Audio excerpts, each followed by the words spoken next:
declared emergency across the continent. The carbon monoxide levels from these asteroids are unprecedented. It's like an extinction-level event. I'm calling in an airstrike before this escalates any further.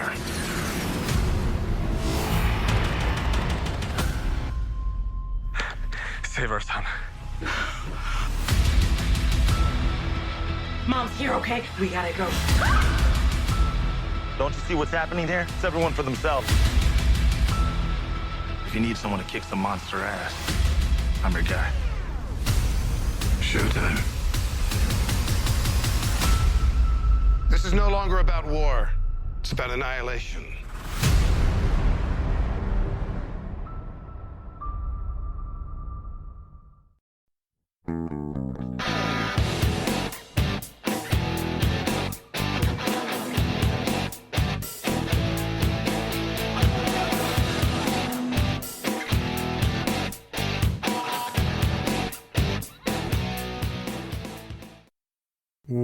Welcome to They Called Us a Movie, testing the strength of friendships one terrible movie at a time.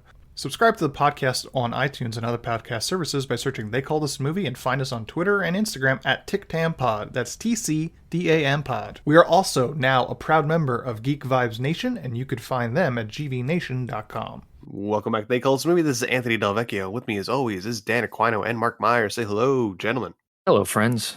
I thought in honor of this movie, I'm going to legally change my first name to be longer. I can now go by Marcus. There you go. Yeah, I wouldn't do anything in honor of this movie. Forget it. In honor of this movie, I'm going to forget this movie exists. How about that? That's a pretty easy thing to do, I'd say. This is, oh boy. Thanks, Dan. Yeah. So this is, just so everybody knows, we had our first unscheduled week off for the first time in a long time because I got COVID. I blame Mark. It's all the marks. I'm starting to give Dan some competition, being 5 feet away from Ant for almost an hour and did not get COVID. Yep, but I did. Man. Like I said, I think the cure is within our blood, Mark. Yes. I know you keep saying that. It historically in those stories, it doesn't end well for you. No. we disappear forever, and there's some secret government cover up. Like, oh yeah, they died tragically in a Humvee accident or something like that. Like Dan never drove a Humvee. Yeah, you don't want the cure to be in your bloodstream because there's only one way to get that out. Right. And I don't do well with. Do you think that would help if I told the government I'm not good with needles? It's like, yeah, we'll just cut your head off. That's the other way to get it. Oh, it's fine, man. Don't worry. We're just gonna kill you. You don't have to worry about the needle. Hey, just lay your head in this rest. Make sure it's straight. You're going to be out when we do it, so don't worry about it. Just lean over this bucket for a second. And the conspiracy theorist in me blames the kid that smacked his head on the steps while we were waiting in line for giving you right. Go. False flag. Distracted me while someone rubbed coronavirus on me. That's the old bait and switch, huh? Yep. Yeah. Used to be in the Cold War. It'd be like an umbrella with like a pin at the end that would poison you. Hey, you jab him real quick. Oh, sorry, man. I didn't mean to do that. That was just someone like slapping me with a used napkin with coronavirus on it. But besides that, we all watched some stuff this week. So what did you watch this week, guys? Dan, what about you? All right, so I watched I believe it's on Paramount Plus. I watched The Lost City with Sandra Bullock and Channing Tatum. It's fine. Again, nothing to really. I can't say anything good or bad about it. It's a movie. It's sure. It does its job for. I want to say it's close to 2 hours. Oof. Some laughs here and there. Run of the mill like rom-com. Now, does Paramount Plus have commercials? No. Okay. No. So I know on The Offer, which I've also been watching on Paramount Plus, what they do is they kind of do like a faux commercial. Like it'll cut to black for maybe 5 seconds and then come back. So I guess that's their like spacing. But I haven't seen I haven't seen commercials on any of the movies. Okay. Gotcha. And the second one I watched on Disney Plus was the Chip and Dale movie. So that had gotten a lot of buzz on the interweb. So I gave it I checked it out, and it's nice. It was a lot of fun. Very, very cute. A lot of fan service in there. You got a lot of different characters. I think it's the new generation's Roger Rabbit. Someone put it as. Okay. Yeah, it was cool. Yeah, I liked it. I thought it was fun. I think you guys would enjoy it. Cool.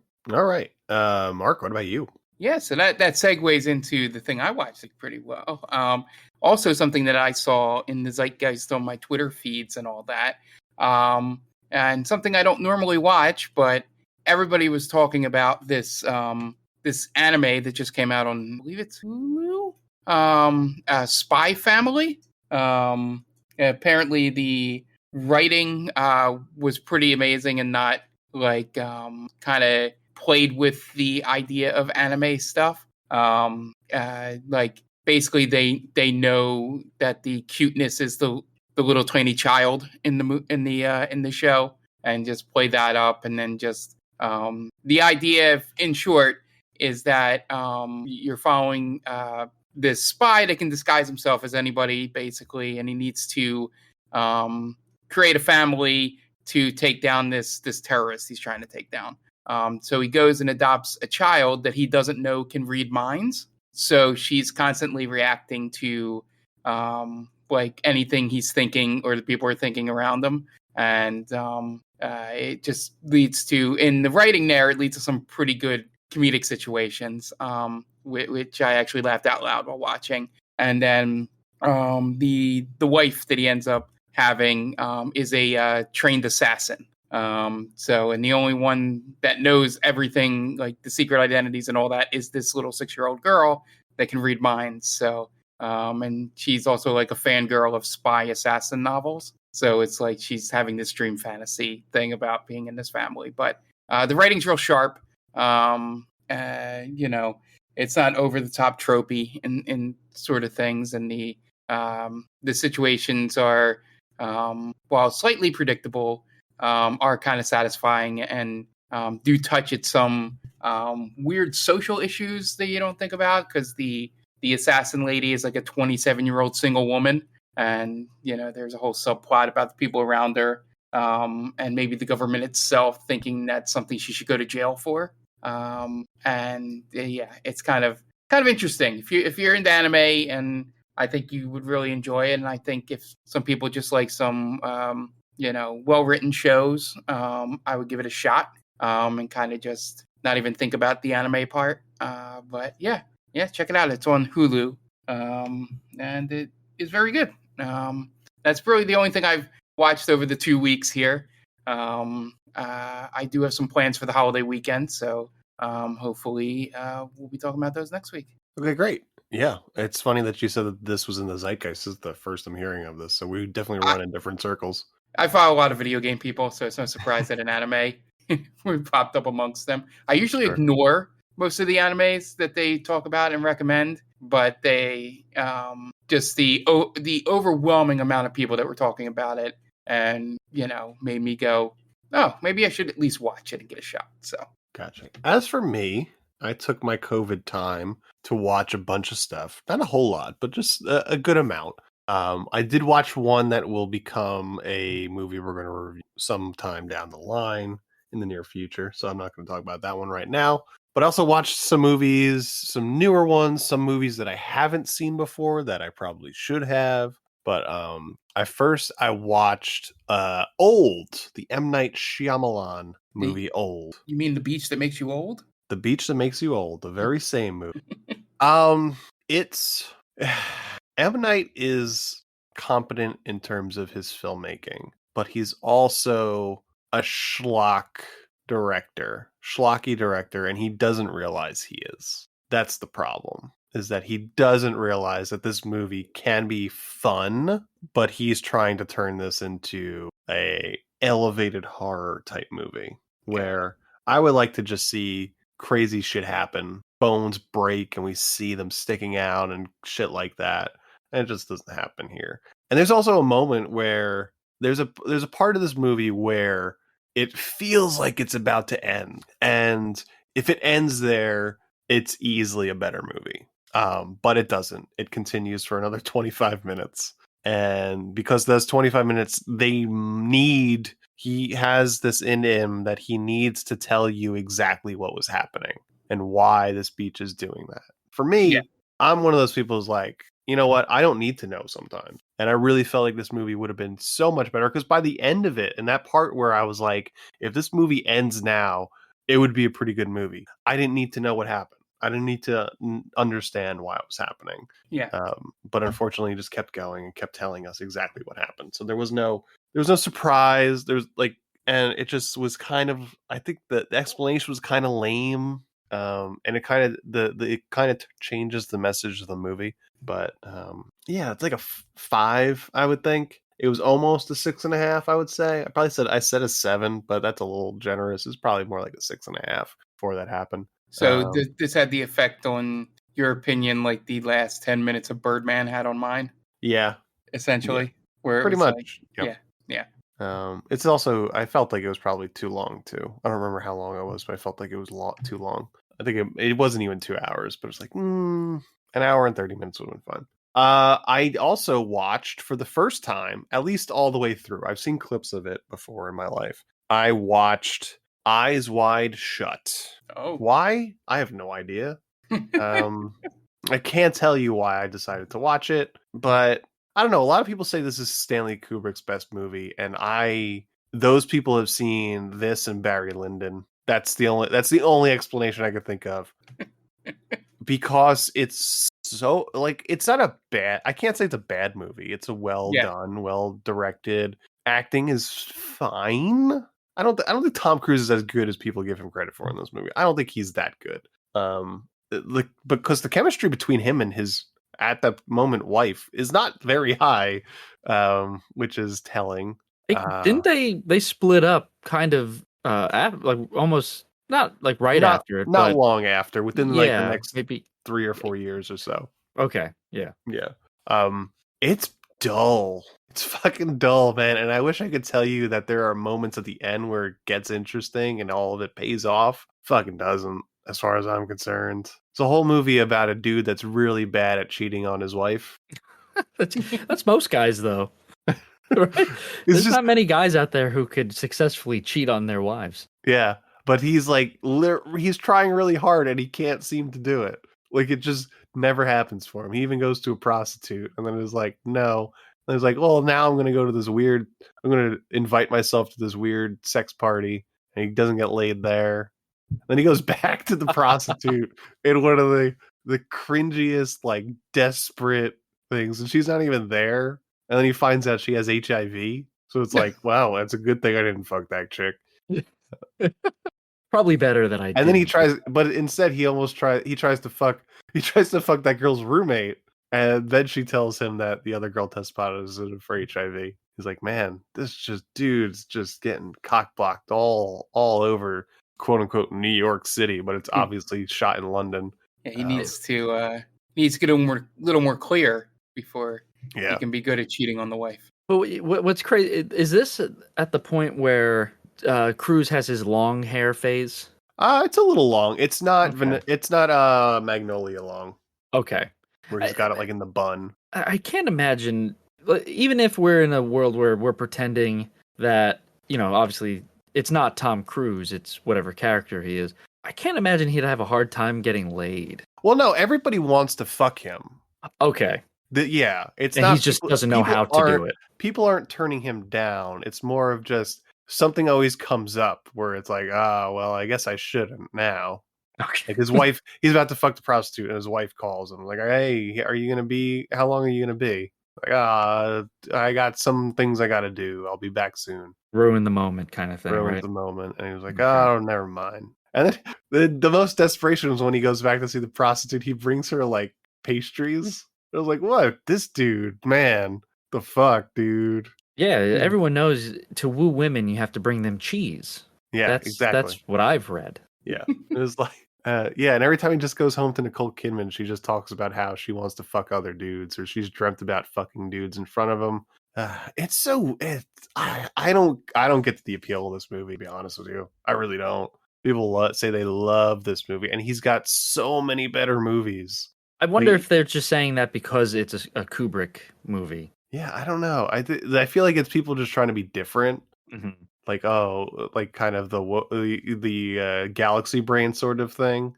Like, oh, Right. you're a film fan and you think 2001 is his best movie. Well, I'm a real film fan. I think Eyes Wide Shut is his best movie. So I'm better than you. Yeah. The movie sucks. Hot takes.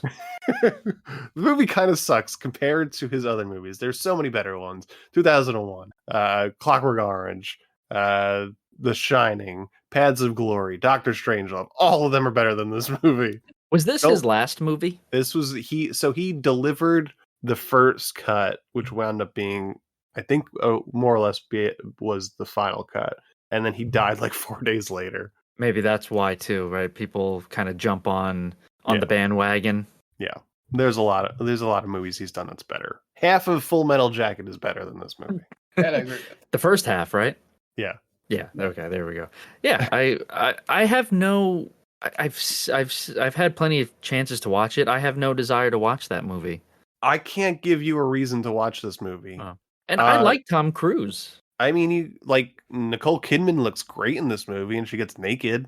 But it's a plus, I suppose. Yeah, I mean, you could probably find those clips on Pornhub. Now, does Tom Cruise get naked? He doesn't. He doesn't show dick. That's a problem. Right. It's a problem. I mean, you got prime Tom. I don't know if is he still in his prime? It's hard to tell. But yeah, you got prime Tom Cruise and prime Nicole Kidman. Yep. You know, they're a power couple. They both got to do it. You know. Yeah, we're always pro dick on this podcast. Yeah, but because I feel like that's kind of beta energy right there. Yeah. Your wife's getting naked. Come on, man, reciprocate. Exactly. Don't hold her out to dry. Mm-hmm. But yeah, Eyes Wide Shut. He makes up for it in Maverick, I've heard, so it's fine. He drops dong in Maverick. Yeah, on the jet. He teaches the kids that if the best way to do it is you have to fly naked. So I was already planning on seeing Maverick. You just made me a definite first. I'm listening. Listening. Mark's getting the back row. Extra big thing of popcorn, Mark. First matinee on Friday morning.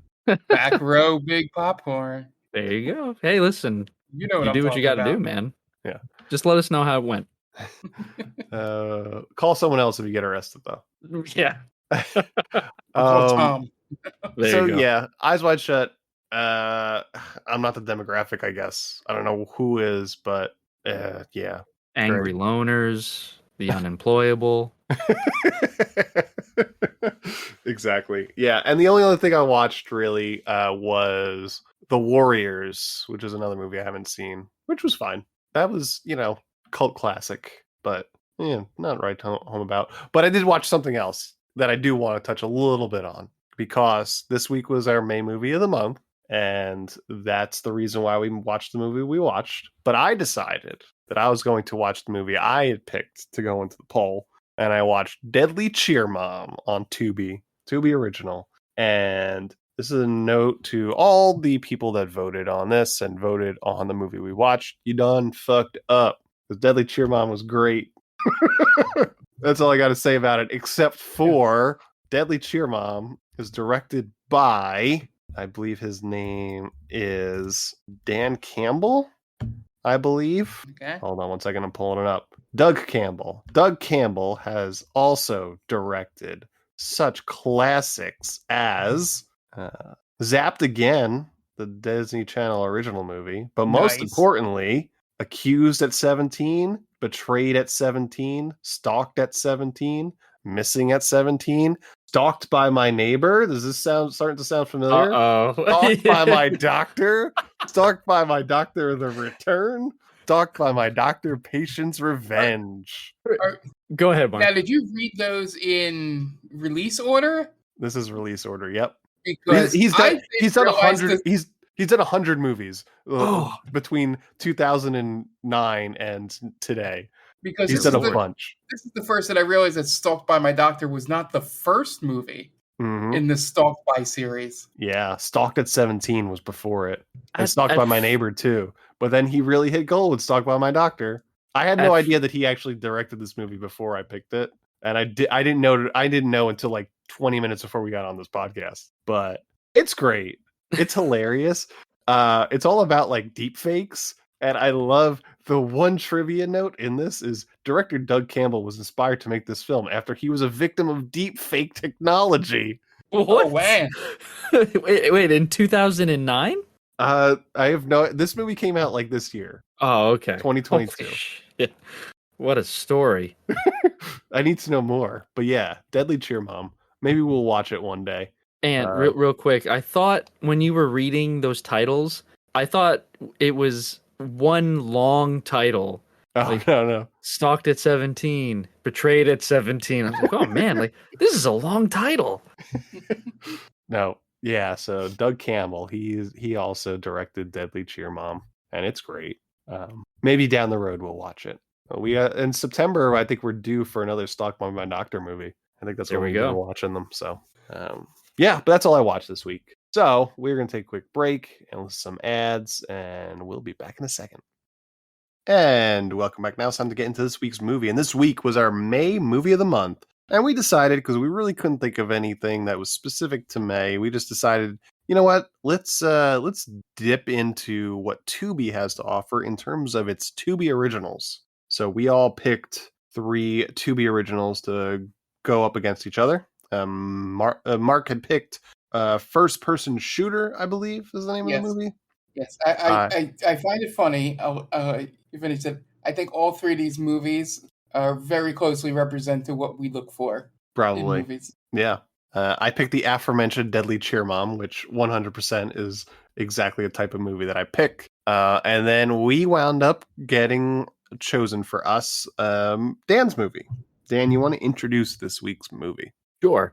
So digging through the Tubi originals, they had some decent looking picks, but the first thing that popped into my head, or the first thing that I saw, was a Baldwin. I saw a Baldwin staring at me, and I thought, all right, yeah, like it's not a good Baldwin, so this has to offer some And it's sort of not- entertainment. And it's not the bad Baldwin. Well, I guess he's second tier Baldwin, if that's what we're going by. Yeah, I mean, what would you rank the Baldwins? Alec is obviously first. Right, Yeah. Alec is first, and then I guess we're gonna say Billy.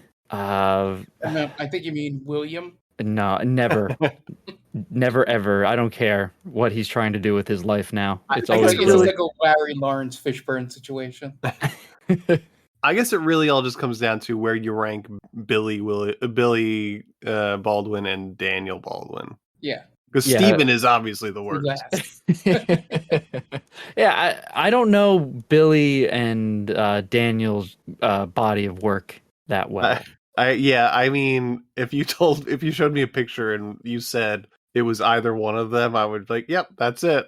Yeah, I have no reason to not believe you. right. It's very true. I could probably pick Alec Baldwin and Stephen Baldwin out Yeah. in a photo thing, but yeah, not the other 2.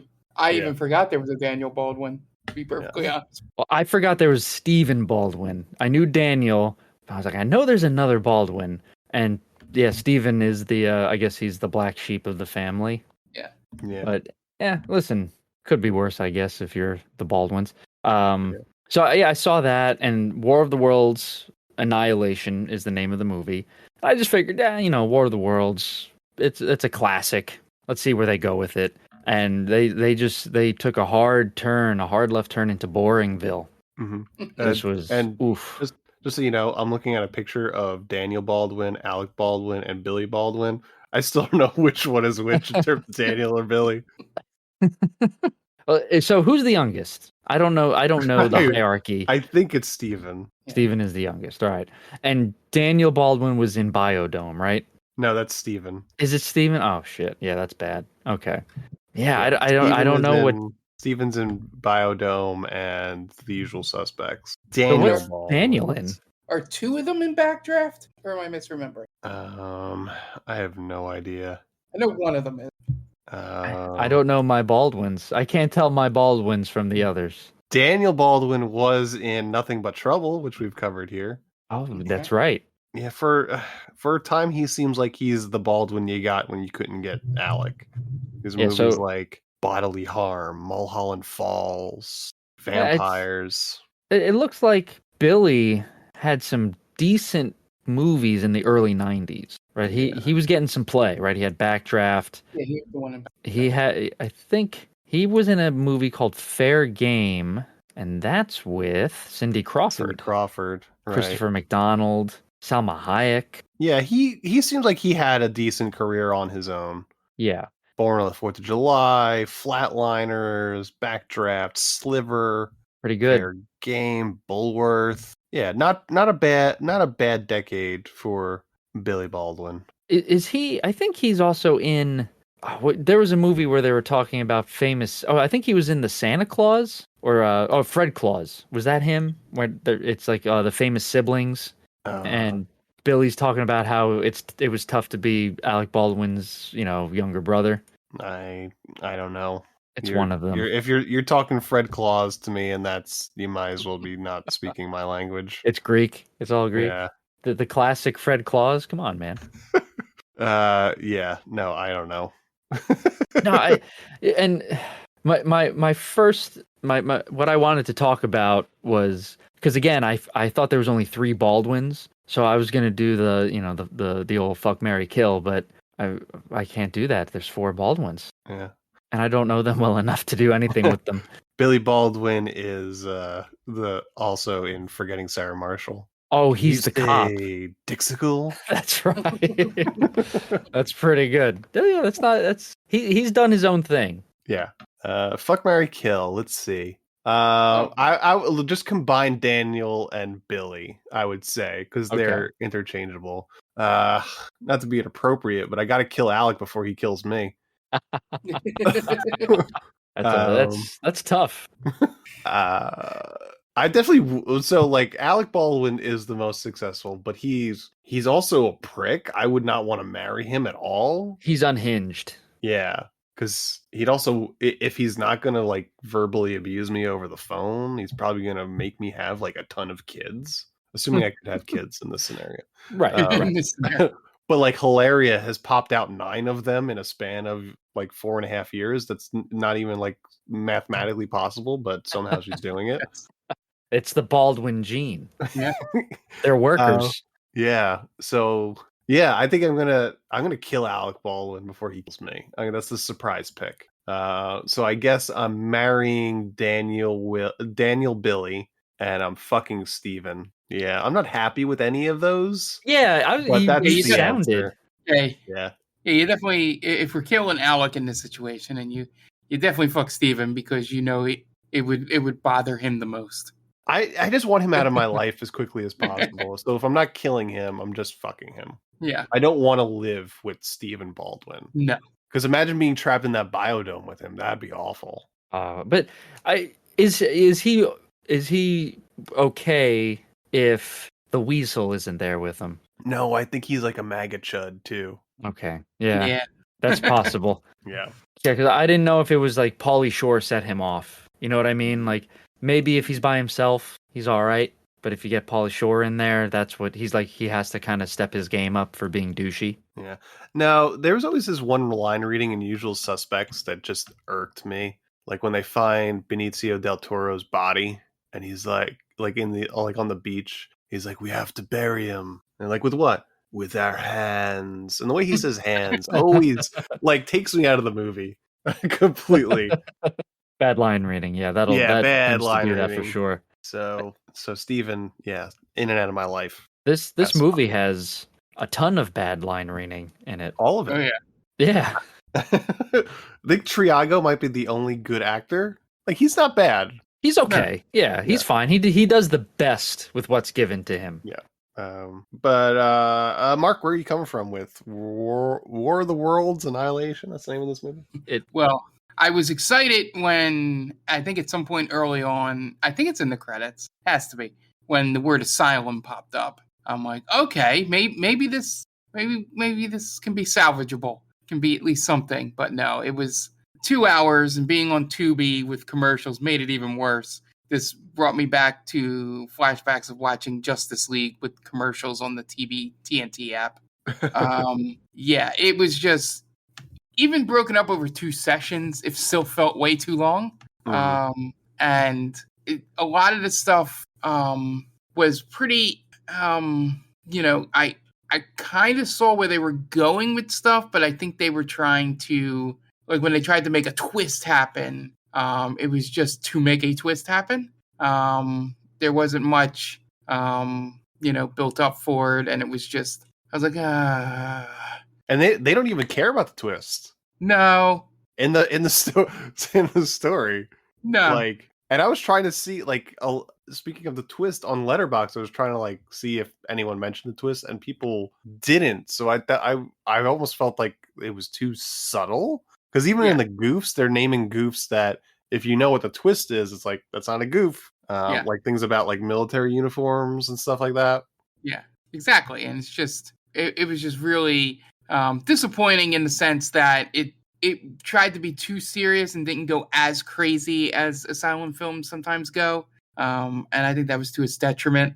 I think there's way too much overacting from a lot of people to the point that it wasn't even like funny overacting. I think, like I said, like we said, the actor who plays Tiago was probably the one that understood his assignment the best in the movie. Even though it does seem like he might have ad-libbed a little bit here and there, and I think that was to the betterment of his character. Sure. And I was almost, I don't know about you guys, this is not the twist that happens, but I was almost expecting that they were like, when they took him back to the commander, that it was going to be Jutta, that he didn't actually die, that he somehow survived that. Oh. Just the way that movie was going was everything was coming up great for the girl, in terms of she saved her son in time. Her brother was still alive the entire time. It's going to be like, wow, what's the twist? As if the brother, the husband's still alive. And I was like, nope, of course. We haven't seen a Baldwin in a while, so it has to be him. Yeah.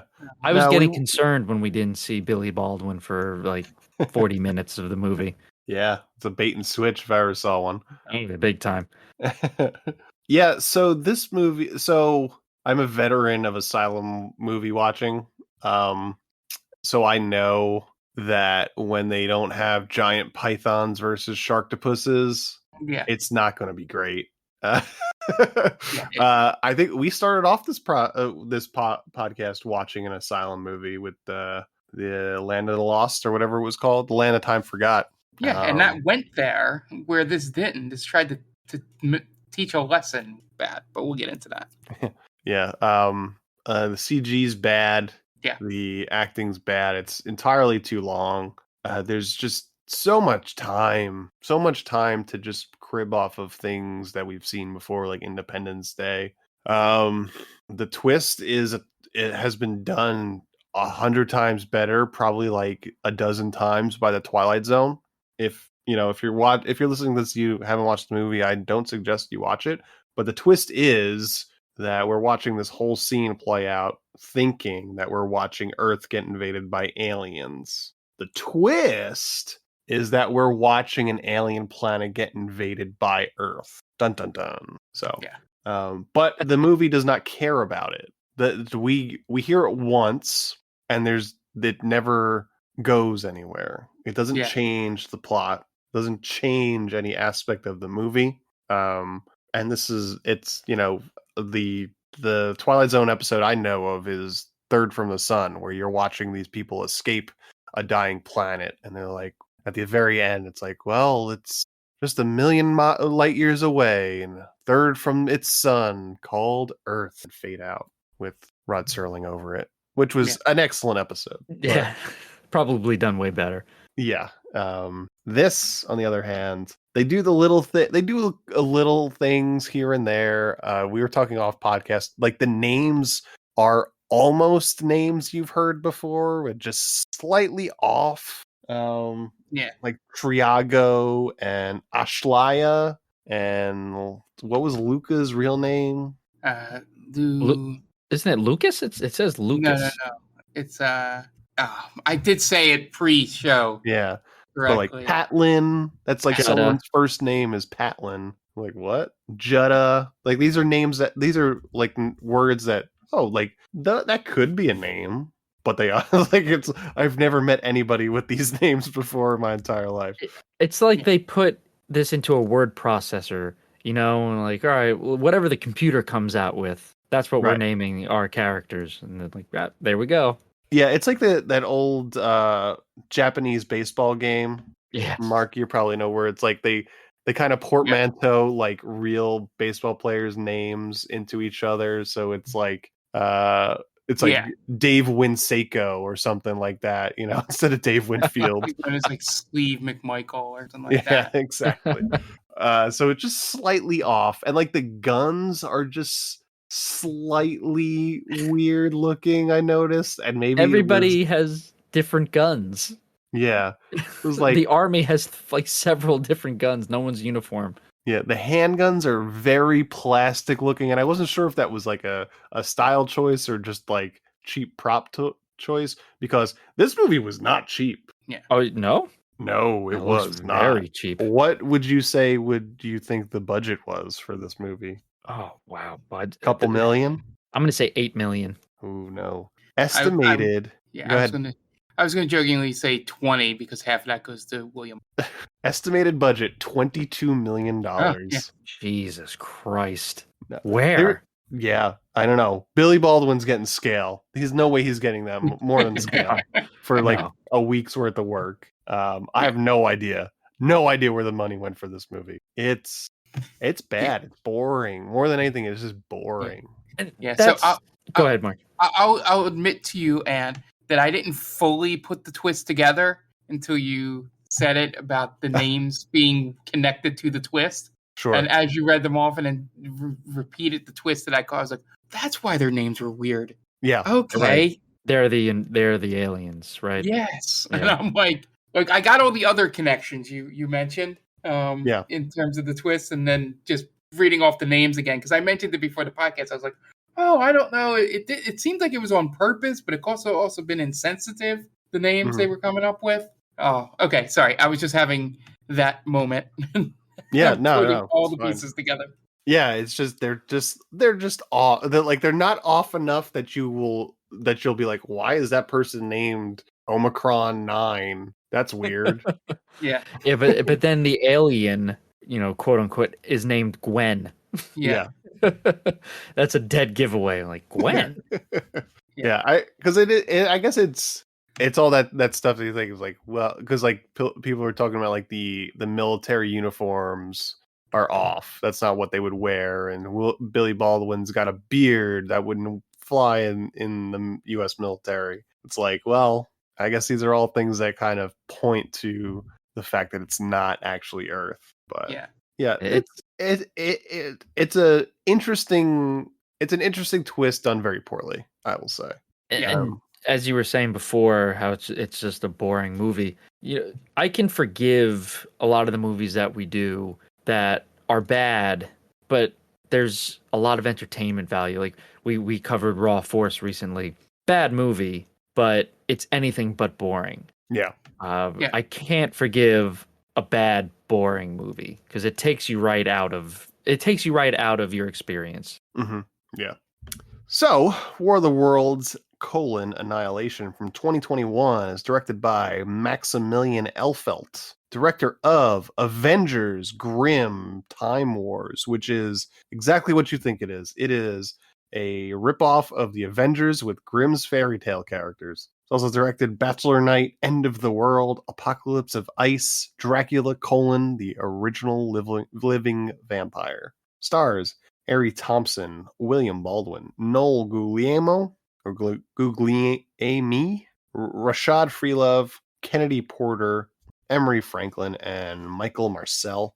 Has an IMDb score of 2.2 and doesn't have a page on Rotten Tomatoes. And there is no box office because it's a Tubi original, but budget, as we've mentioned, $22 million, man. Where did they get that money for?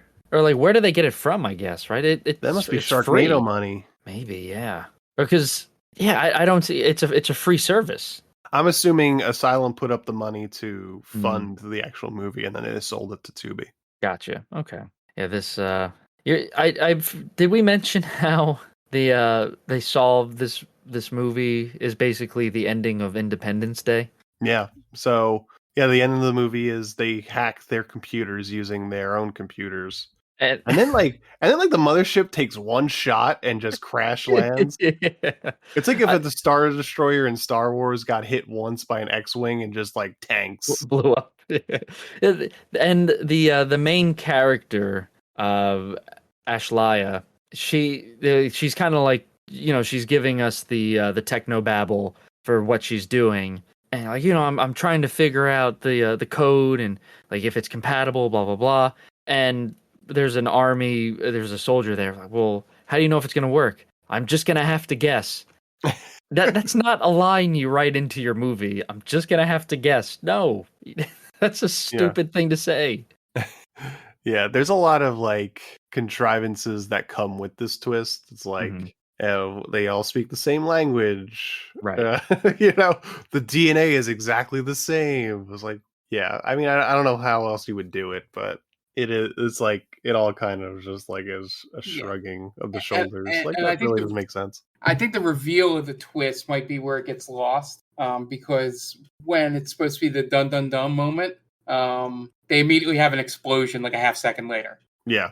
So it's like, unless if you had like captions on or anything, you wouldn't have caught the sentence, unless you were paying very close attention. Because she literally explains they're from Earth, lays out all the stuff, Orion system and all that, like key touch points, but then immediately explosion. And it's like, did they want to reveal that? Like, right. Sort of thing. Yeah. Not fun. We've done better movies. Yeah. And I apologize. I didn't know this movie was 2 hours long without commercials. That's tough. That's the tough part. It's an hour and 53 minutes. That's unforgivable, really. Yeah. And that's on me, guys. I should have done my research. Yeah, you should have. I couldn't imagine that a Tubi movie would be over an hour and a half. Let us never speak of Tubi originals again until we do Deadly Cheer Mom. Yes, yeah. Just lock it in the vault. Which is not 2 hours long. Yeah, again, we all dropped the ball on. Well, I dropped the ball on this, and our friends and followers on Twitter, they dropped the ball. Yep, but they couldn't have known. Or did they? You guys had two other movies you could have chose. Yeah. Well, I'm interested to also hear about first person shooter too. Yeah, maybe not this week. We'll figure it out. We'll get to it. Yeah. You guys want to get into the plot? Let's do it. Yeah. All right, Dan, what do you got? Okay, guys. I'm just asking that you, anyone within the sound of my voice, please go over to geekvibesnation.com. Go check out good friends of the podcast, Tia and Brittany, and their podcast, The Top 10 with Tia. It's a podcast about top 10 lists. So if lists are your favorite thing, I know they're pretty popular. So if that's your thing, go check them out. You could follow Tia on Twitter at TC_Stark, and you could follow Brittany at IttyBittyBrit on Twitter as well. Okay, great. And we are going to take break, and you guys are going to listen to some messages from friends of the podcast. So we will be back in a second. Hey, this is Ken M. Padawan J. Coach Duffy. From the Ocho Duro Parlay Hour podcast. Every week, the ODPH is talking sports, movies, TV, comics, and more. It's always a parlay of topics on each episode. You can find the ODPH on Apple Podcasts, Google Podcasts, iHeartRadio, Spotify, Stitcher, Podbean, and wherever you find great podcasts, such as the one you're listening to right now. Don't forget to check out OchoDuroParlayHour.com, where you can find the links to all of the ODPH social media accounts, links to the bands whose music you hear each week on the show, hashtag 607 podcast info, and parlay points, our companion blog section of the show. Thanks for listening to the ODPH. Now get back to your regularly scheduled podcast. Welcome, travelers. Seems like you're looking for a story. Well, I got one for you. It involves adventure, friendship, and all sorts of... Earl, why don't you tell him about that time I stole that big-ass melon? Yeah, I was going for more... Or you could tell him about the time I kicked your ass, Earl. I wouldn't ever tell him. Do I need to get my ref gear on? Okay, everyone, shut up. Now come with me as I tell you a story from afar. Hey everybody, my name's David. I'm the DM for From Afar Podcast. From Afar Podcast is all about four friends separated by distance, but brought together by adventure. Hope you all stop by and give us a listen. Thanks.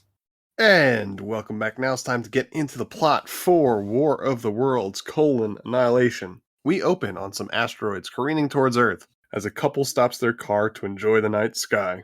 The stars really bring out your eyes, the guy says, even though it's clearly cloudy night. And as they go in for a kiss, a shooting star crashes down nearby. When they go to investigate, a gas shoots out, causing them to choke, and then they just straight up die. And then all over the world, what appears to be asteroids crash land on Earth, or what we think is Earth. Yeah. Spoilers. I was going to say that sentence comes with a heavy quotation. Yeah. Meanwhile, government officials on a military base frantically try to call their loved ones, and then Billy Baldwin looks like he just woke up and holds a meeting with officials. Like, he didn't even run a comb through his hair at all. It's all spiked and it's all over the place. It's just like, this is how you know, like, he's phoning it in. Like, I'm just here for a paycheck. This is what the kids do, right? One of the officials, Ashlaya Wellish, again, just almost a real name, tries to explain that the asteroids are releasing an odd amount of carbon monoxide and are oddly similar in size to each other. Billy Baldwin blows her off, seeing as how she's in the cybersecurity operations, then clears the room of her and everyone but his military team. Meanwhile, Ashlaya's son Luke is at school, and the students are using tape to tape up the windows to protect against poison gas. And Ashlaya's husband, Judah, calls her and lets her know that they are deploying him because he's in the military. And he makes a whole bunch of promises that he can't keep in a movie like this. And the phone breaks up and they lose connection, and then Judah deploys. Ashlaya tries to call her brother, who is a doctor, but he's dealing with patients at an overrun hospital. Juddah's regiment makes it to their destination, and they start to move. Judah tries to call Luca, or Luke, whatever his name winds up being, before he heads out, but he can't get to him. Ashlaya goes to Billy Baldwin to tell him that they're reporting seismic activity underneath the surface and at the asteroid sites, and begs Billy Baldwin to pull the team back. At the beginning of this, he makes the most, like, dismissive remark. You know, and she goes, "Oh, there's been seismic things around the asteroids where they landed." Well, that would happen when an asteroid hits Earth. Yeah. Idiot. No, duh. What do you think happens when an asteroid crashes into Earth?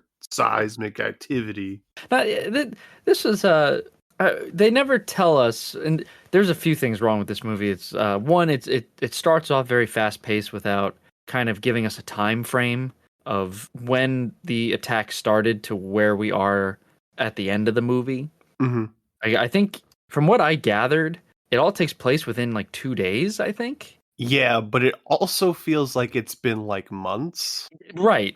That's what I was thinking. Like the way that they talk sometimes, it's like, oh, you know, we're gathering up information and we're strategizing and we're you know, people are we're recruiting. Like, oh, so like this must have been a month or so.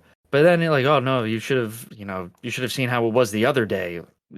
All this is happening in 2 days? Well, yeah, because it definitely does, because like Luke's at school when it happens, and like that's half of the plot. Part of the plot is her getting to him. So it's like it happens in an afternoon. Like everybody went to school and work that day, and then it happens. Right, which is, you know, which would also kind of trick you into thinking that is the real Earth, because that's exactly what would happen. Like, oh, we're under attack. Yeah, why aren't you at work, man? Get to work. Papers aren't going to push themselves, bro. Exactly. So he brushes her off again. So Judah's team moves in on one of the asteroid sites and into the gas. In the gas, they get into a firefight with some unseen things, but they're firing lasers, whatever they are. And this is really just in gas, so Asylum could save some money. And when the firefight is over and the smoke eventually clears, only one of the soldiers is left standing, Judah. But now the smoke is cleared to reveal giant mech suits walking around like AT-STs. Billy Baldwin calls in an airstrike as Judah calls for backup in vain. I'm going to switch between Judah and Judah the whole time. Fine. Judah eventually gets blown away by the mech suit as Ashlaya can only watch. Billy Baldwin puts the base on lockdown, but Ashlaya's friend sneaks her out of the base so she can be with her son Lucas. Her brother Patlin, meanwhile, tries to call her but can't get through, and then the hospital starts to evacuate as the gas starts to fill the halls. Meanwhile, Luke watches his friend get dragged off by some sort of mech tentacle, and Shalaya makes it to the school where there's no sign of life, but finds Luca hiding under one of the desks. And somehow finds him amongst all those classrooms. Yeah, it's like she knew where his class was. Yeah. It's the first classroom, too, that she checks. She knows. Parent-teacher conference, PTA meetings, parent-teacher night. She knew. Yeah, she's an attentive mother. Yeah. You love to see it. Her husband was probably deployed an awful lot, so she had to be. She had to be. That's a good point, right? At some points, I'm sure. They make it home to grab. I'm sorry. That's a good point. I apologize. They make it home to grab essentials, and Ashlaya brings out the guns for the rest of the movie, and I mean that as her forearms because she's jacked. Ashlaya then breaks it to Luca that Jeddah died fighting. She wears that outfit for the rest of the movie, right? Yeah. One thing I kept noticing is how weird she runs. You notice that? Like, especially in the beginning, because she's wearing heels, so I get it. But like, she's very like short strided. Mm-hmm.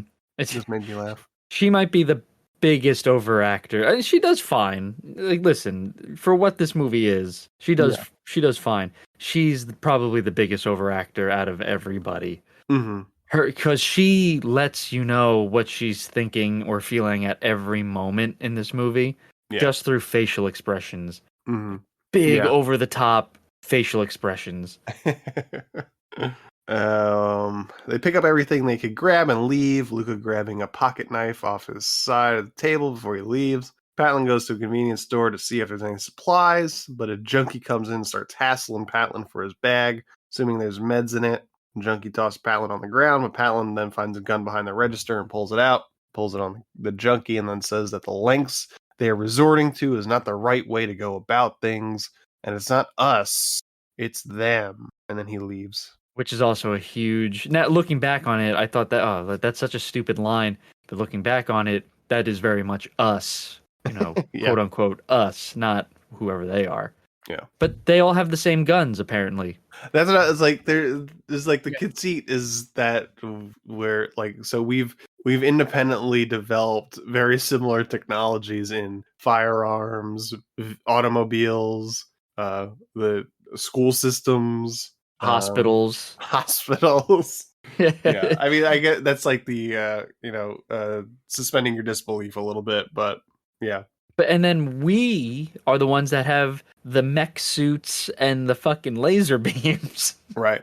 What is it? It makes no sense. Yeah. And Ashlaya and Luke rest for the night on the side of the road and eventually have to flee when one of the mechs starts shooting at them. They make it to a trailer and go in and start to look for supplies, but then someone comes home and holds them at gunpoint. Tensions flare up, but eventually they cool, and the guy that owns the trailer offers them some food. The guy introduces himself as Tiago and cooks them all some food. Tiago then tells them that they could take the RV. He doesn't need it anymore. They get into an argument, Tiago telling them to get out of his way because he's out to survive for himself. But Ashlaya convinces him that the strength in numbers, so he agrees to go with them. Yeah, at every moment in this story up until the very end, I was waiting for the double cross from Tiago. And I think you explained in the beginning why, because of the other movies I've seen this actor in. Yeah, Training Day specifically. Yeah, it's just like I don't trust him. I can't. In an apocalypse, he might have been one of the least trustworthy people. Like just the way that he's not in good shape. He's a jerk. Like I don't want to trust my life and my son's life to this person who they could probably outrun him and do everything better than he could. He just doesn't seem like the heroic type of character. He's also he contradicts himself because this whole scene he's like, you guys are just going to get in my way. You guys go on with that. I'm going to feed you and then you're going to be on your way. So you just get out of my hair. Yeah. And they're like, okay, I'll come with you. I know a place. It's a prison that we've turned into a mission where I've invited a whole bunch of other people back to for survival because we create a community. Okay. What about being all on your own? Right. Yeah. So why couldn't we come with you? Yeah. So they convince him that they're strength in numbers, so he agrees to go with them. Then they stumble upon the junkie from the convenience store who is monologuing about Judgment Day and how they deserve it. And then one of the giant mech suits sneaks up on him somehow and stabs him in the chest with a mech tentacle. And I just want to say for any aspiring actors out there, find this guy's monologue, use it for your audition, because it is cinema. It is beautiful, beautiful cinema. The way, who cares anymore? I don't. We deserve to die. Women, children, they're all gone. What a great monologue. And I'm not being. I loved it. I was dying laughing. Yeah. Yeah, if you do go into an audition and do that, film it for us. We'll give you like $10. It'll be like $5 kind of each, and then we'll figure it out. Yeah. We'll get you something. We'll get you a sticker. Yeah, maybe we'll make a T-shirt with just the entire monologue written out. It's just the monologue. I recited the monologue from War of the Worlds Annihilation, and all I got was this stupid shirt. Patlin, meanwhile, makes it to a makeshift clinic to try and lend a hand any way he can. Some old drunk dude scares the shit out of him, talking about how they're going to come back and finish the job. And meanwhile, Ashlaya, Tiago, and Luke make it to a prison where Tiago worked, figuring it would be the safest place to be. Prison is turned into a shelter, and a bunch of people, citizens and prisoners, have been working together since the event. Tiago then shows them to a couple of cells that they could sleep in, and then brings Luca along to get some food, while Ashlaya takes a nap. She wakes up in a panic and then runs around the prison looking for Luke. She finds him outside in the yard with Tiago, who is teaching Luke how to shoot a gun. Tiago winds up punking Luke, but giving him an unloaded gun for target practice. It's hilarious. Not really. Luke goes back inside, and then Tiago and Ashlaya have a heart-to-heart, which then gets interrupted by a big-ass ship appearing in the sky. Meanwhile, Patlin is at the clinic, and they hear a noise, and they need to evacuate. So as everyone goes outside, everyone starts getting picked off by the mech suits one by one, just making people disintegrate. Everyone but Patlin gets evaporated. And back at the prison, Tiago starts arming everyone as they try and fight back against the mechs, but everyone is just getting picked off one by one here too. Eventually, Tiago and Ashlaya use grenades and destroy one of the mechs, and they take its gun. And Ashlaya, Tiago, and Luke manage to escape from the mechs that are attacking the prison. Ashlaya says that the mothership must be communicating with the other mechs. And if they can knock out the mothership's communications, they would be able to take down the other mechs. You have to give the mothership a code. Mm-hmm. Right. Yeah, the analogy in this one is the queen bee and the worker bees. I saw this in a movie one time. I think it was called Memorial Day. It would have been a good opportunity to reference. I'm sure there's an Independence Day ripoff that Asylum has. They could have mentioned that. Yeah, or at least like a porn parody, right? Yeah.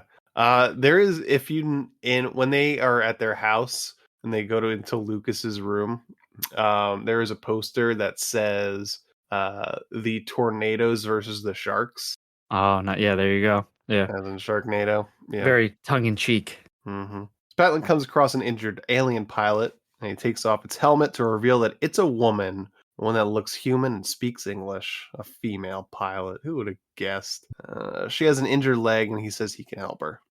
Ashlaya, Tiago, and Luca are trying to hatch a plan, come across a military group that just so happens to be the same division as Jeddah was. So the military guys lower their weapons and then tell them that they are stockpiling weapons down at the base, and Ashlaya, Tiago, and Luca should come with them and join them. Patlin brings the alien woman to the bathroom to get cleaned up, and she almost has a freak out about the water because she thinks it's toxic, but it's not. She introduces herself as Gwen. She says that they are soldiers that were told this was a great war that they were meant to fight for their people. And she passes out. Why would she think the water is poison?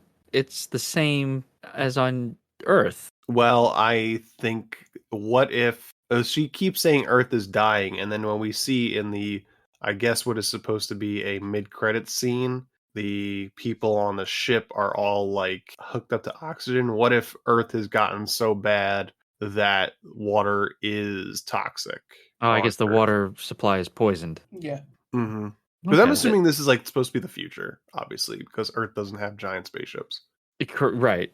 And laser beam technology kind of stuff. Yeah.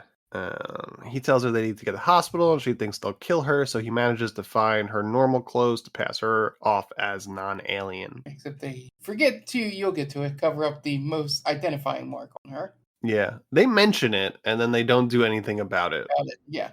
The military group brings Ashlaya back in front of Billy Baldwin, who's planning an assault against the mechs. Ashlaya tries to push them to attack the mothership instead. Billy Baldwin agrees, so they plan to pull all their firepower into an attack on the mothership, but they need to go onto a different part of the base in order to get the missiles. Patlin and Gwen try and make it to a hospital when they are picked up by a military truck. Patlin and Gwen pose as a husband and a wife, and the truck loads them on the back to get them some help. These two are terrible liars, first of all. Patlin's like, yeah, we're from back east. Why just tell them where you're from? Right, what's You're the not difference? an alien. Right. Right. It's like he's a little kid who got caught trying to steal a cookie from the cookie jar. Yeah. It's very obvious that the writer was trying to hide the twist still. Because like where could they possibly be from? Right, it's not our Earth, so yeah. But at one point there's a Humvee with California plates on it. Well, I didn't say Asylum was good at hiding the twist. But it's so you go through all this trouble and like, oh yeah, there's a shot of a truck with California plates. And would the script coordinator be fired because of that? No, the art director. That's art direction. It's just it's weird. It's such an unnecessary twist to have. Yeah, I think it's supposed to have like a deeper meaning, right? Right. It's this movie came out last year, so a lot of movies these days are big on the our planet is dying motif. Right, we're killing our planet, and I guess that's what they were going for. We've destroyed our planet. We need to go destroy someone else's planet now. So they pose as husband and wife, but one of the officers notices a QR code tattooed on Gwen's wrist. At the base, the team gets ready to roll out, but Ashlaya tells Luca that she wants him to stay safe in the base. Tiago says he'll hang back with Luke, who is disappointed he's not going, but he gives his mom the pocket knife he brought from home, and the team moves out, leaving Tiago and Luca behind. You would think that this pocket knife is going to come up and play a bigger role than what it's used for.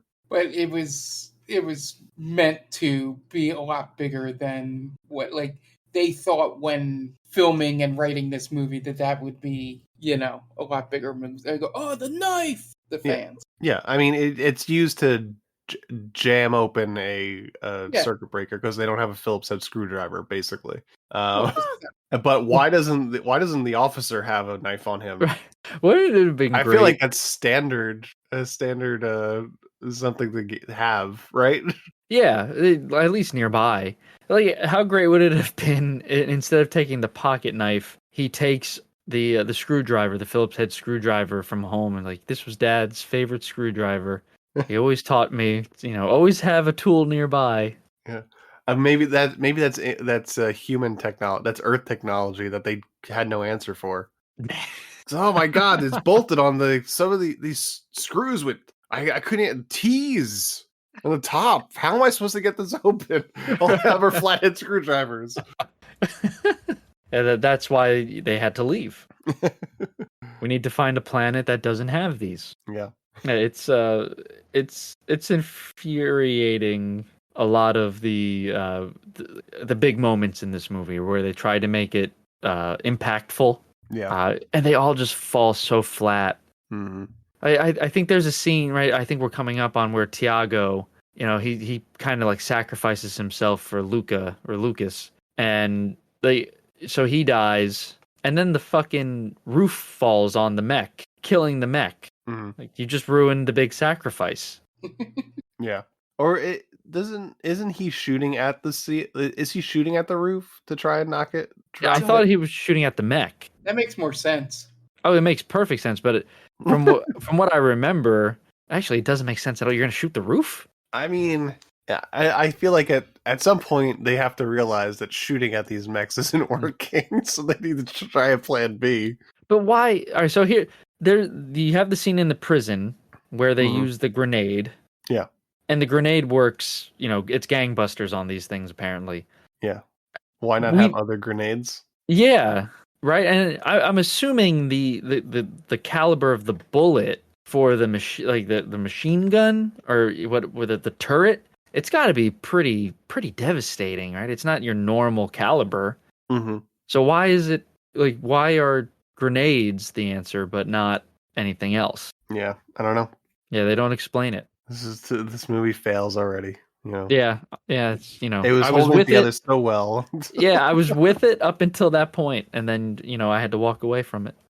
Back on the truck, the team gives Gwen blood, and they reveal that they know she's an alien, so they interrogate her and ask her what she knows. Gwen says that her planet is dying, and they were sent out to find another planet that could sustain their lives, and they found this one. Their plan was to wipe out the population and take over the planet, and they come from Earth. Dun dun dun. That's the big reveal. This isn't Earth the whole time. Oh no, I was wrong. It wasn't Earth all along. Damn and then, you. And then there's an explosion. And then meanwhile, the group starts moving out on the base, trying to make it to the cache of missiles. They get into a firefight with the mechs. Meanwhile, a mech attacks the part of the base where Tiago and Luca is. Tiago tells Luca to run, and Tiago stays behind, unloading on the mech. And then he's ultimately vaporized, but then the ceiling collapses on top of the mech. Ashlaya and one of the soldiers makes it to the cache, which winds up being destroyed. So they have to come back to the command center to find it destroyed, and Billy Baldwin tells her that they don't know where Luke is. They then devise a plan to cause interference with the alien communications using one of the downed mechs to transmit a signal. Meanwhile, the mothership starts releasing more forces, and the military truck has been overturned, and Gwen seems to be the only one that made it out without any injuries. But one of the officers grabs her by the throat, plans to bring her in front of Billy Baldwin. Did you kind of go, ooh, when he did that? Like, ooh, he grabbed her kind of rough. I thought he was going to strangle her right then and there. Right. Like, oh, damn, and then dude. That would have been a good turn for Patlin. Patlin then uses a gun and kills him, right? Right. Yeah, that would have been a good turn. But that's not what happens, right? Because he has that whole scene in the convenience store where he's like, guns aren't the answer.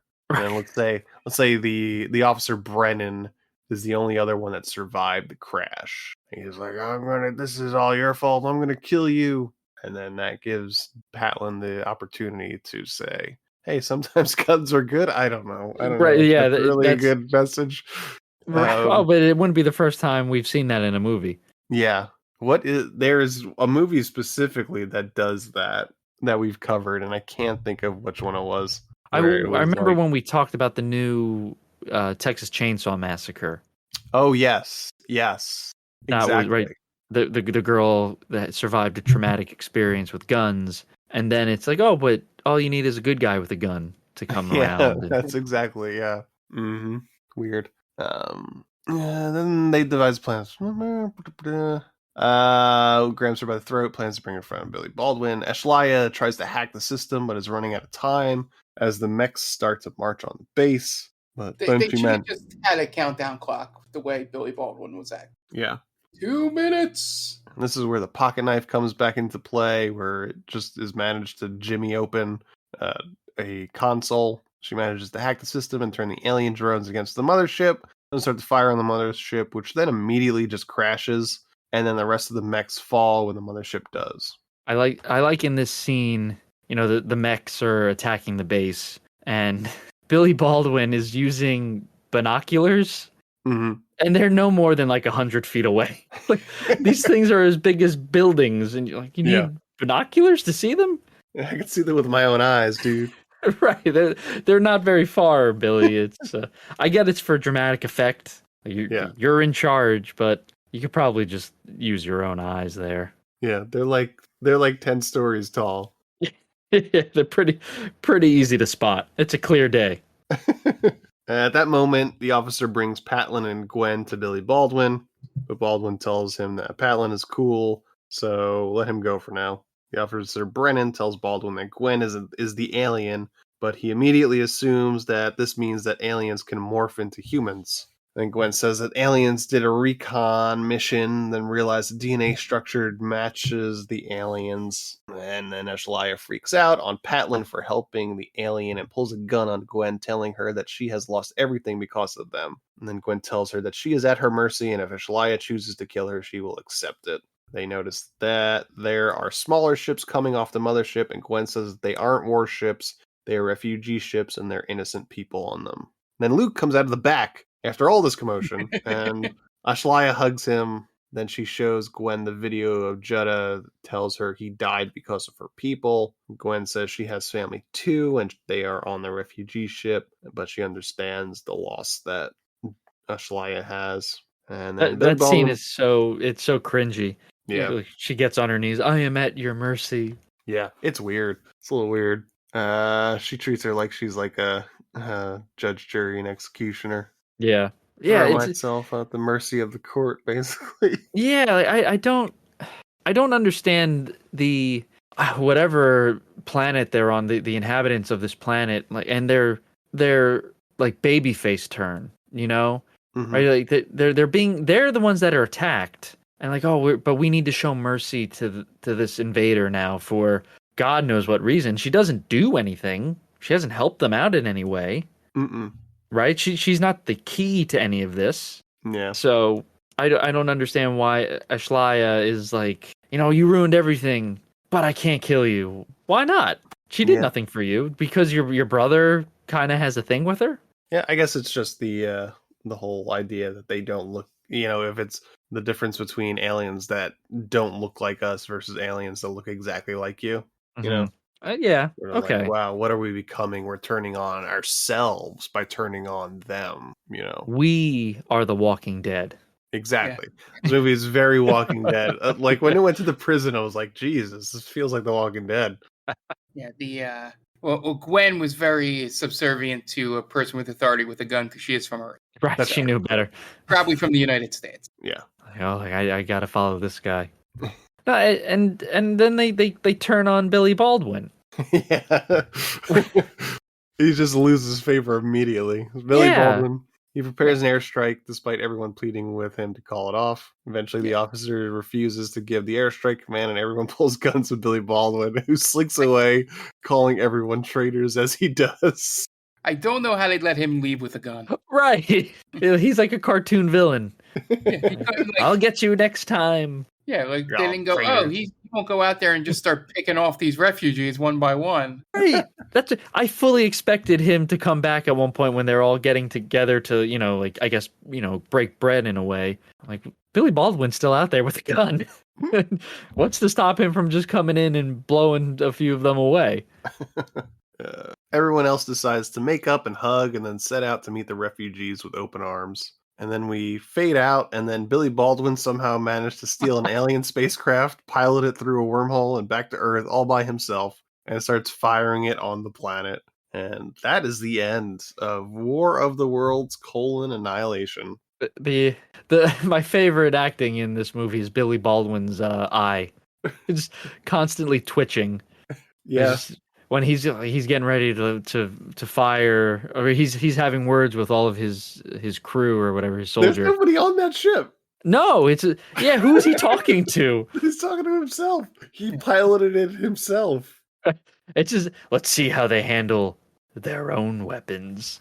Fire and what is going on? There's a bunch of empty seats behind him. So weird. Who is he talking to? I guess it's voice activated weapons too. Yeah. First of all, we're never gonna reach that level of technology as a society because we're too stupid. Yeah, so there's no chance in hell we're getting any of that. Secondly, how does he escape? How does he escape this situation where he's pretty much like being court-martialed, right? And they just let him go. Yeah. And he just runs away and then somehow finds a perfectly working alien ship. It's such a fantastical ending. I love the ending because it makes no sense. It's such a tonal shift from the rest of the movie. I guess that was the final nudge when they show him shooting Earth. Yeah, I guess they had to spell it out, right? Yeah. Well, they had to set up the sequel. That's what Jen said. Like, they wanted a sequel so badly in this. I mean, what's wrong with just keeping War of the Worlds the way it was? Yeah. Right? I mean, why did we need to introduce humans? Yeah, who knows? There might be a sequel. I doubt it, because this one cost $22 million, but That's a lot. I do love how they offhandedly mentioned the original War of the Worlds. Oh, did they? Well, they said yeah, we sent scouts down here, Oh, previously. okay. I didn't even make that connection. Yeah, that's interesting because I thought in the original War of the Worlds it's Martians, isn't it? I thought it was meant or creatures from Mars. Yeah, but I'm just like no, but that could be. Yeah, entirely Interesting. possible. I didn't think about that. Yeah, Jen thought, my wife thought the whole thing with the water was like, oh, that's what took them down in the first War of the Worlds. Like, well, I think that's the one, the aliens from Signs. That's Signs, yeah. Signs, yeah. But she said, but isn't there like something small took them down? And it was, I think they said microbes, like essentially, the common cold killed them. Yeah. So I thought that's what they were getting at. Like, oh, who knows what's in that water? It could kill them. But yeah, I don't know why they had to try and reinvent the wheel here. Yeah. I guess they didn't want to.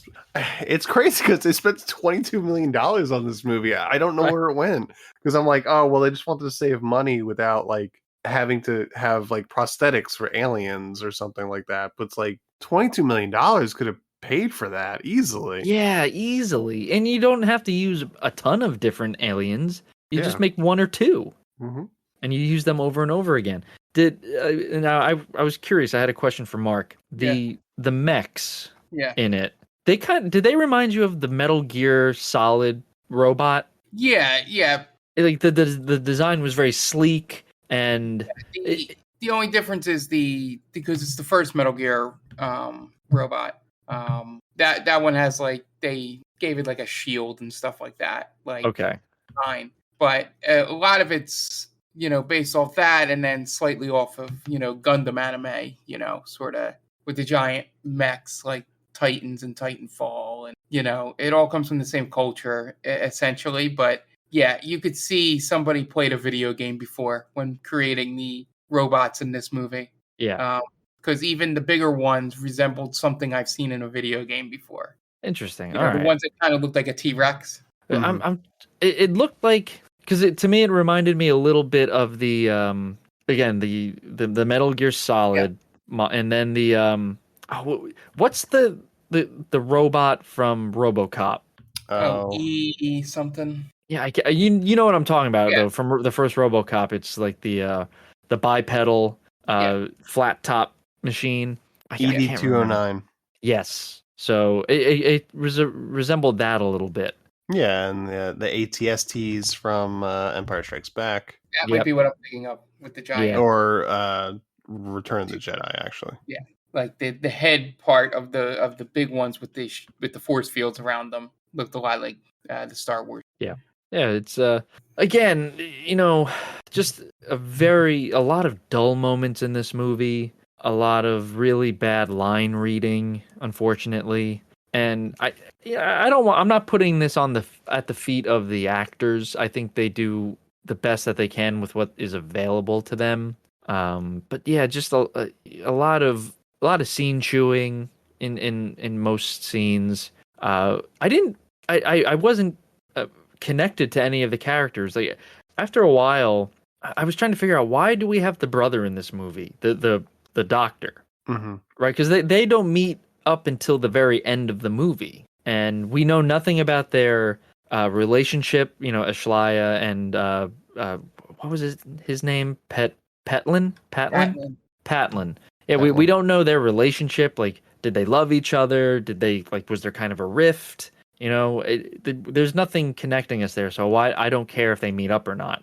I think he's the humanity of this movie. Okay, right. That's his storyline. Yeah, because he's helping Gwen. Right. I think it would have been better to just follow one or the other. I didn't want both of them. Interesting. And I would have rather have just stuck with Ashley and Lucas. They suffer the most in this movie. Right? They lose their father, their classmates. They meet up with Tiago, and that you have that kind of relationship going. I'd rather just follow that. I don't really know if I needed Patlin in this. Well, I guess he's to have to give the reason why the alien soldier wasn't killed immediately.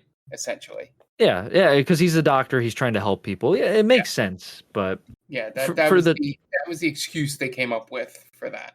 I wonder if you could have just made the twist just at the end, like a la M. Night Shyamalan, right?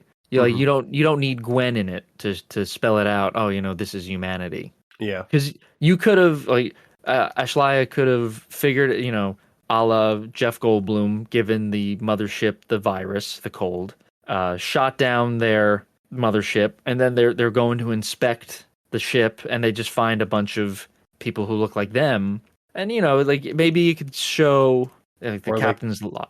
Like an American flag on the side of the ship. Exactly. Yeah, like captain's log. We left the USA on this date, blah blah blah, and now we think we found a compatible planet. Like, oh, all right. Like the characters wouldn't know. Like the USA or America or Earth means nothing to them because it's not their planet. But to the viewer, obviously, it means something. There's a connection there. Yeah. Yep. This movie was a chore, but it was. I'm sorry, guys. It's okay.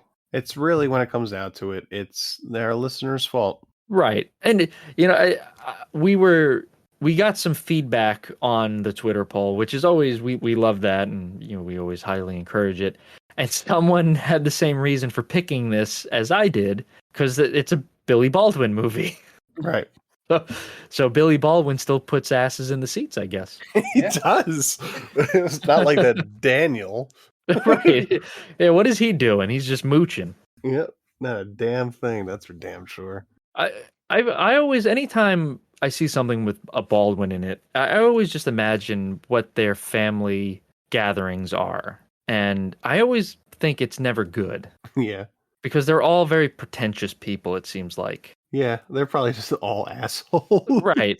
Yeah, they're all very passive aggressive to each other, and I think Alec is too big of a name to even attend his own family's gatherings. I would imagine if the four of them are together, the way it goes is that Alec, Billy, and Daniel just like playfully joke with the other butts balls. Steven tries to butt in, and they all just jump on Steven and tell him to shut up.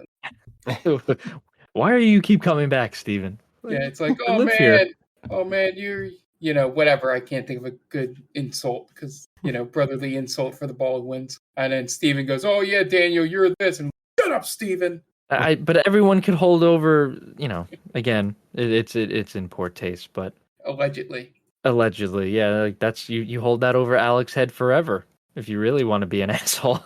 Yeah. All right. I think that's it. We talked about it and it's over. Now we can move on with our lives. We've squozen our whole supply here. Let us never speak of War of the Worlds: Annihilation ever again. Yep, I agree. So that's going to wrap this up this week. Check out us out on the socials and all that good stuff. We've got another episode planned for next week, as we do every week. So I don't even know why I say that. But yeah, just to let everyone know, maybe people they get scared. This is not our planned last episode, so rest assured we'll eventually have another one, probably next week, but who knows. Yeah, all right, we're getting out of here. The director of War of the Worlds: Annihilation was Maximilian Elfelt. So for Dan Aquino and Mark Myers, this is Anthony Delvecchio telling Maximilian Elfelt, well, you certainly made a movie, didn't you? Thanks for listening to They Called Us a Movie. Subscribe to us wherever you get your podcasts, and be sure to check us out on Twitter and Instagram at TicTamPod. That's TCTAM Pod. You can also check us out on TikTok at They Called Us a Movie.